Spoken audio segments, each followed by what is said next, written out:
다주택자라면 지금부터 카운트다운입니다. 토지 거래 허가 구역 관련해서 사람들이 제일 많이 어려워하는 부분이 이 부분입니다. 2026년 5월 9일 이 날짜를 넘기면 2주택은 20%, 3주택은 30%, 중과세율이 다시 적용됩니다. 국세청 16년과 조사국 10년의 경험, 국세청에서 온 세무사 언니. 안녕하세요. 김혜리 세무사입니다.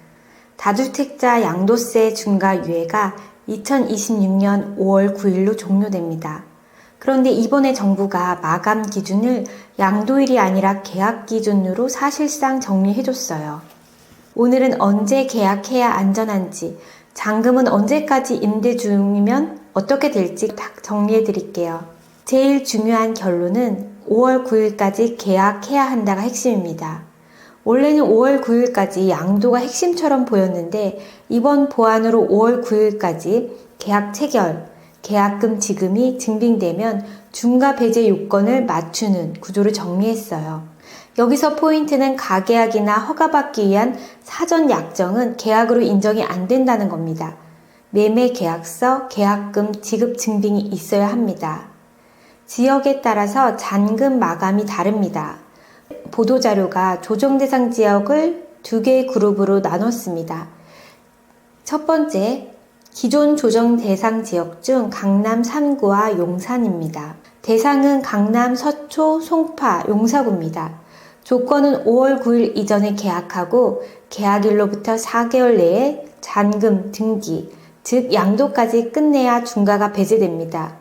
예를 들어 2026년 5월 9일에 계약하면 2026년 9월 9일까지 잔금 등기 마감 4개월로 이해하시면 됩니다. 두 번째, 2025년 10월 16일에 새로 지정된 신규 조정대상 지역입니다. 강남 상구와 용산구를 제외한 조정대상 지역으로 조건은 5월 9일까지 계약하고 계약일로부터 6개월 내에 잔금, 즉 등기를 하시면 중과 배제됩니다. 예를 들어 2026년 5월 9일에 계약하면 2026년 11월 9일까지 잔금, 등기 마감을 6개월 안에 하셔야 됩니다. 2026년 2월 12일 발표된 보도자료에 따르면 현재 체결되어 있는 임대차 계약이라면 그 임대차의 최초 계약 종료일까지 입주, 즉 실거주 의무를 유예했습니다. 단 무조건 미루는 게 아닙니다. 아무리 임대차 계약이 남아있어도 2028년 2월 11일, 즉 발표일로부터 2년까지는 입주해야 합니다. 여기서 실무 팁입니다. 토지 거래 허가 구역 관련해서 사람들이 제일 많이 어려워하는 부분이 이 부분입니다.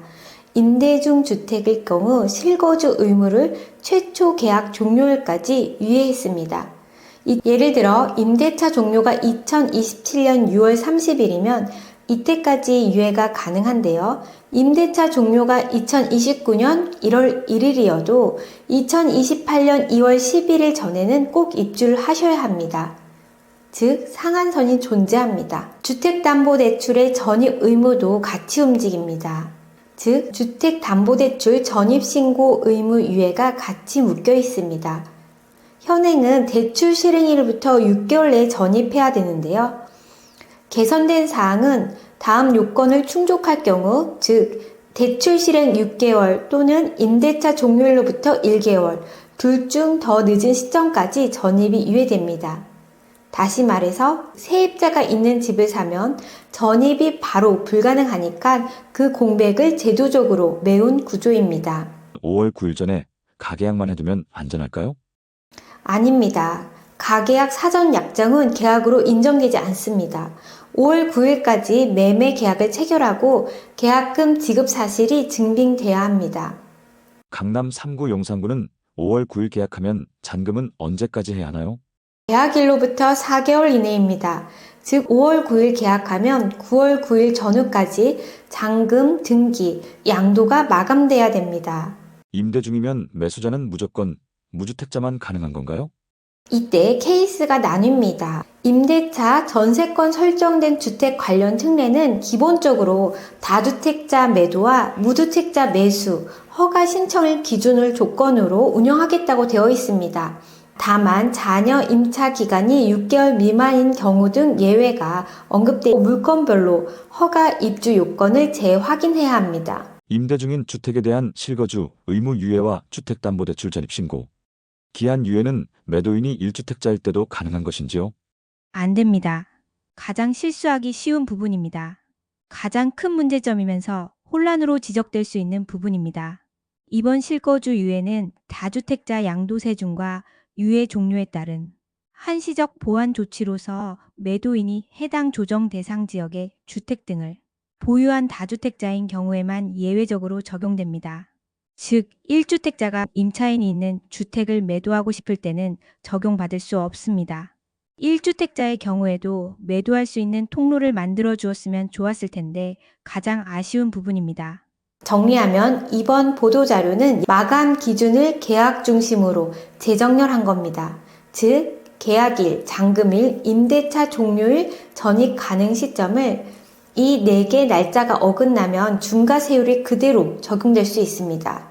다주택 매각은 부동산 거래가 아니라 세금, 토지 거래 허가, 대출, 임대차를 함께 설계해야 합니다.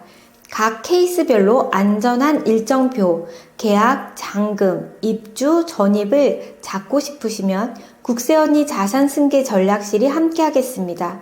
국세청 조사국 출신 국세언니가 국세청 기준으로 세금을 넘어 자산의 구조부터 설계해드립니다. 여러분의 든든한 파트너 국세언니 김혜리였습니다. 국세언니TV 앞으로도 자산가의 실제 고민을 해결하는 유익한 정보로 찾아뵙겠습니다. 다음 영상에서 다시 뵐게요.